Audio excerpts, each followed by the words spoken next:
जय हिंद, नमस्कार दोस्तों। आज की वीडियो में हम देखने वाले हैं शॉक रिले के बारे में बात करने वाले। ठीक दोस्तों, रिले के बारे में बहुत सारे सुने होंगे, देखे होंगे रिले कि रिले क्या होती है और कहाँ यूज होते हैं। रिले दोस्तों हमारे मोटर में यूज होती है, बहुत जगह पे रिले का हम यूज करते हैं। लेकिन दोस्तों आज जो हम जिस रिले के बारे में आपको बताने जा रहे हैं वो एक अलग रिले है। ठीक, तो रिले आप देखेंगे दोस्तों बहुत प्रकार की रिले आती है, जैसे प्रिवेंटर रिले हो गया, प्रोटेक्शन रिले का हो गया, और जो ज़्यादा कर जो दोस्तों देखेंगे मोटर के लिए, जो हमारी मोटर होती है हीटर, जो हेवी हीटर दोस्तों वहाँ पर भी हम रिले का यूज करते हैं। ठीक, तो आज हम देखेंगे कि रिले मतलब जो आज बताने वाले हम आपको शॉक रिले के बारे में बात करने वाले हैं। ठीक, यहाँ दोस्तों आज हम बताने वाले शॉक रिले के बारे में। और शॉक रिले जो दोस्तों है, जो रिले हमारी नॉर्मल होती है उससे थोड़ा एडवांस में है। ठीक, मतलब एडवांस बोले तो उससे थोड़ी इसमें क्या होती है, सेटिंग हमें अपने अनुसार उस रिले को ऑपरेट कर सकते हैं। मतलब उस रिले में आपको पता है रिले काम क्या होती है।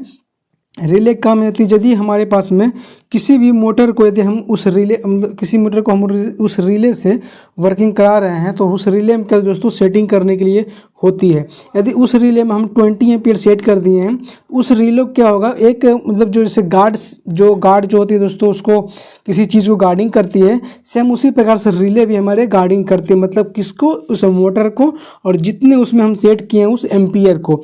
यदि हमारी मोटर किसी वजह से 20 एम्पीयर से अधिक एम्पीयर लेती है तो आपको पता है रिले हमारी हमेशा गार्डिंग करते रहती है, उस चीज़ को चेक करते रहती है कहीं 20 एम्पीयर से ज़्यादा करंट तो नहीं ले रही है मोटर।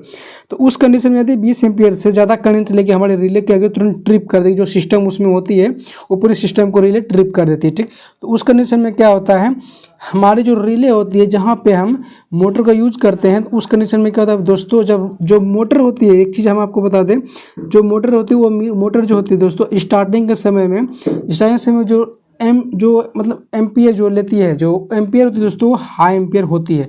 एग्जाम्पल यदि आपके पास में कोई भी 20 एम्पियर के हमारे पास में एक मोटर जो लोड ले रही है, तो वो मोटर यदि आप देखेंगे तो वो मोटर आपके 5 टाइम्स से ज़्यादा मतलब एम्पियर लेगी। ठीक, वो मोटर क्या होगी, आपके 100 एम्पियर भी लोड से ले सकती है या फिर 120 एम्पियर भी लोड ले सकती है। लेकिन दोस्तों ये क्या होगा, कुछ मिली सेकेंड के लिए लेगी। ठीक, ऐसा नहीं ये जो है लोड हमेशा मतलब 1 मिनट 2 मिनट तक इस प्रकार नहीं होता, कुछ मिली सेकेंड के लिए होती है।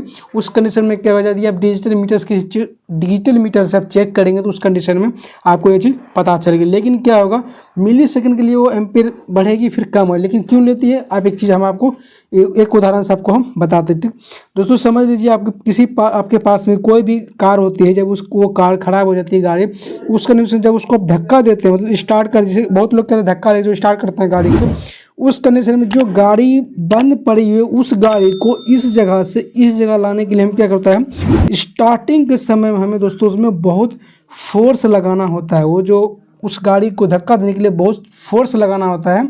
और यदि वो एक बार फोर्स लग गया, धक्का हो गया, जहाँ पे हम उसको 5 लोग मिलकर उसको धक्का दिए थे, मतलब शुरुआती में वहीं पे 2 आदमी मिलकर उसको लेके यहाँ से यहाँ लेके जा सकता है। लेकिन कब, जब उसको धक्का दे के बाद चला देंगे तब। सेम उसी प्रकार से इस मोटर में होती है। मोटर हमारी क्या होती है, बंद कंडीशन में होती है, और बंद कंडीशन में स्टार्ट होने के समय में क्या होता है, वो एम्पियर उसकी हाई हो जाती है। ठीक, तो उसी हाई एम्पियर से दोस्तों क्या होती है, हमारी जो मोटर होती है, मोटर हमारी बंद हो जाती है। कभी कभी आप देखे होंगे जो एम्पियर हाई होती है स्टार्टिंग के समय ही मोटर हमारी स्टार्ट हुआ और मतलब तुरंत ही मोटर बंद हो गया। ठीक, उस कंडीशन में क्या होता है दोस्तों, इंडस्ट्रीज में बहुत प्रॉब्लम होती है। जब एक बार सिस्टम बंद हो जाता है तो फिर दिक्कत हो जाता है। और जहाँ पे किसी भी लोड को बंद चालू करना हो, मतलब ऑन ऑफ करना हो, उस कंडीशन में क्या होता है, हम वहाँ पे शॉक रिले का यूज कर सकते हैं। ठीक, तो शॉक रिले में दोस्तों हमें 3 फंक्शन मिलती है मतलब सेट करने के लिए। जैसे में यदि आप देखेंगे यहाँ पे, तो नॉर्मल तो एक होती है दोस्तों करंट सेट करने के लिए, जो हर मोटर में होती है। ठीक, और दूसरी जो होती है दोस्तों हमारी स्टार्टिंग टाइम होती है। ठीक, स्टार्टिंग टाइम के लिए हम उसमें सेट कर सकते हैं। और दूसरी जो है दोस्तों एक शॉक, मतलब शॉक की बात करें जो हमारी रनिंग कंडीशन होती है। ठीक है, रनिंग कंडीशन में हम इसमें जो हमारी मोटर रनिंग कर रही है उस कंडीशन में हम इसमें सेट कर सकते हैं। रनिंग कंडीशन में क्या होती है, जहाँ पे कन्वर्टर बेल्ट होती है दोस्तों, जो किसी चीज़ को लिफ्टिंग कराते हैं, उस कंडीशन में क्या होता है, जहाँ पे इस मोटर में क्या होता है, हम 10 बॉक्स को, जो हमारे पास में कोई 10 बॉक्स है उस कन्वर्टर बेल्ट पे हम 10 बॉक्स को रख रहे हैं और किसी वजह से उसमें क्या हुआ 12 बॉक्स उस पर रख दिए। ठीक, 12 बॉक्स रखने से क्या होगा, हमारी मोटर का एम्पियर बढ़ जाएगा। इस कंडीशन में हमारी 20 पे ले रही थी और यहाँ पे क्या होगा, ये हमारी जो मोटर है इसमें बॉक्स ज़्यादा आने से हो सकती है 25 एम्पियर पे 22 एम्पियर इस प्रकार से ले सकते हैं। उस कंडीशन में क्या होगा, हमारी मोटर तुरंत जो रिले होती है हमारी मोटर को ट्रिप कराती, बंद कराती। वो सब चीज़ से बचने के लिए दोस्तों यहाँ पे शॉक रिले का यूज करते हैं। ठीक, अभी हम देख लेते हैं कि शॉक रिले जो होती है दोस्तों उसकी सेटिंग किस प्रकार की जाती है। ठीक दोस्तों, यहाँ पे फर्स्ट समय हम देखेंगे तो यहाँ पे जो इस जगह पे है तो इसको क्या करते हैं, जो पहला नंबर ये है, यहाँ पे देखेंगे तो करंट लिखी हुई है। ठीक, इस करंट कैपेसिटी दोस्तों हर रिले में है तो आपको पता भी है, तो वही करंट कैपेसिटी हम इसमें सेट करेंगे, कितनी करंट हमारे एम्पेयर ले रही है तो उसके हिसाब से कैलकुलेट करके उसको दोस्तों हम 1-2 एम्पेयर एक्स्ट्रा सेट करते हैं, वो हिसाब से यहाँ पे करंट सेट कर सकते हैं। और दोस्तों यहाँ पे दूसरी, यदि आप इस जगह पे देखेंगे, यहाँ पे जो आप देख रहे हैं यहाँ पे स्टार्टिंग टाइम लिखा हुआ, स्टार्टिंग टाइम का मतलब वही हुआ जो स्टार्टिंग के समय जो हमारी जो मोटर है वो 20 एम्पेयर ले रही है और स्टार्ट होने के समय कुछ सेकंड के लिए जो 5 से लेके 4 टाइम जो दोस्तों ये क्या होती है एम्पियर बढ़ती है, उसी मतलब टाइमिंग को उस एम्पियर जो ले रही है उसको हम टाइम डिले सेट कर सकते हैं। जैसे कि एग्जांपल हम मानते हैं ये हमारी जो मोटर है कुछ सेकंड के लिए मतलब 5 मिली सेकंड के लिए यदि ये एम्पियर बढ़ती है तो उस कंडीशन में क्या करेंगे, स्टार्टिंग के समय हम 1 से 2 सेकंड तक हम इसमें सेट कर सकते हैं कि 1 से 2 सेकंड तक के बीच में इसके नीचे यदि एम्पियर हाई होते जैसे 100 एम्पियर भी हो जाती है तो हमारी मोटर को वह जो रिले है वो ट्रिप ना करे। ठीक, उस मोटर को रिले जो है उस मोटर को ट्रिप ना करे, कितना 2 सेकंड के नीचे यदि रह जाते ही तो ठीक, उसके ज़्यादा टाइम तक होती है 2 से ज़्यादा सेकंड तक रहती है तो हमारी रिले इसको ट्रिप कर देगी। ठीक, तो उस कंडीशन में स्टार्टिंग टाइम में हमें मोटर हमारी बंद नहीं होगी यदि हम ये सेटिंग कर देते हैं। ठीक, तो अभी दोस्तों हमारी तीसरी सेटिंग क्या है, ये हमारी यहाँ पे देखेंगे, यहाँ इस जगह पे तो आपके शॉक टाइम लिखा हुआ। ठीक, शॉक टाइम क्या होती है, शॉक टाइम में दोस्तों वही हमारी जो होती है जो जिसे हम बताए थे स्टार्टिंग टाइम, वही स्टार्टिंग टाइम इसमें हम सेट करते हैं। तो स्टार्टिंग टाइम किस प्रकार सेट करेंगे वो हम अभी देखते हैं।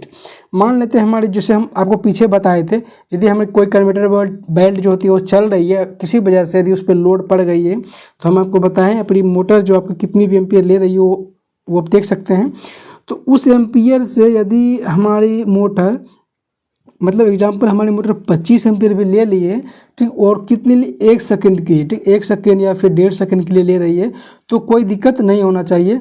कितनी देर तक उसमें जितनी देर हम सेट करेंगे, जैसे एग्जांपल हम ले लेते हैं हम 3 सेकंड लेके 4 सेकंड तक उसमें हम सेट कर रहे हैं। ठीक, तो उसके बीच में रनिंग कंडीशन की हम बात करें, रनिंग कंडीशन में यदि 3 से 4 सेकंड तक यदि हाई एम्पियर होती है, जैसे 20 से 25 एम्पियर भी हो जाती है, 20 एम्पियर की यदि 25 एम्पियर हो जाती है लेकिन 3 से 4 सेकंड के लिए होती है तो उस कंडीशन में इस रिले को लगेगा कि थोड़ा जो होती है रिले जो मतलब जैसे किसी चीज़ को हम अनुभव करते हैं उस प्रकार से अनुभव करके उसको ट्रिप नहीं करेगा, मतलब उसको छोड़ देगा। ठीक, यदि वहीं पे 3 से 4 सेकंड के यदि ज़्यादा हो गया तो उस कंडीशन में ये रिले तुरंत उस मोटर को ट्रिप कर देगी। लेकिन बहुत जगह ऐसा होता है लोड थोड़ी टाइम के लिए बढ़ जाती है और फट से मोटर ट्रिप हो जाती है, उस कंडीशन में बहुत प्रॉब्लम हो जाती है क्योंकि आपको पता है ओवरलोड होने से बहुत चीज़ होती है जो कि तो जिस प्रकार इलेक्ट्रिक सिस्टम होती है दोस्तों, जो चीज़ उसमें सेट होती है यदि उसमें ओवरलोड हुआ तो फटाक से वो वहीं पे ट्रिप हो जाती है। और कहीं यदि लिफ्ट के बारे में भी आप देखेंगे तो लिफ्ट में भी क्या होती है ओवरलोड फिर होते रहती है, कभी कभी हो जाती है। ठीक, तो उस कंडीशन में भी इस प्रकार सेट कर सकते हैं, लेकिन वो जो होती है कुछ सेकेंड के लिए हम सेट करते हैं उससे यदि ज़्यादा टाइम तक होती है तो आपको पता है मोटर के लिए भी नुकसान होती है। ठीक दोस्तों, शॉक रिले बहुत अच्छी रिले होती है, इसमें हमें बहुत चीज़ सेट करने के लिए होती है और आपको परेशानी भी कम होती है। जो नॉर्मल रिले होती है वो स्टार्टिंग के समय ज़्यादा एम्पेयर लिया और हमारी मोटर तुरंत ट्रिप हो गया, फिर से उसको स्टार्ट करो, मतलब जो होती है अगर मैडम बहुत तरह की परेशानी होती है। ठीक दोस्तों, उम्मीद करता हूँ इस वीडियो से आपको यह पता चल गए होंगे जो शॉक रिले होती है उसकी सेटिंग किस प्रकार होती है और शॉक रिले क्या होती है। ठीक दोस्तों, उम्मीद करता हूँ इस वीडियो से आपको बहुत कुछ सीखने को मिलेगा। यदि सीखने को मिला वीडियो को लाइक कर दीजिएगा और हमारे चैनल को सब्सक्राइब कर दीजिएगा। दोस्तों आज को इतना ही, मिलते किसी नेक्स्ट वीडियो में किसी नेक्स्ट टॉपिक के साथ, तब तक के लिए जय हिंद।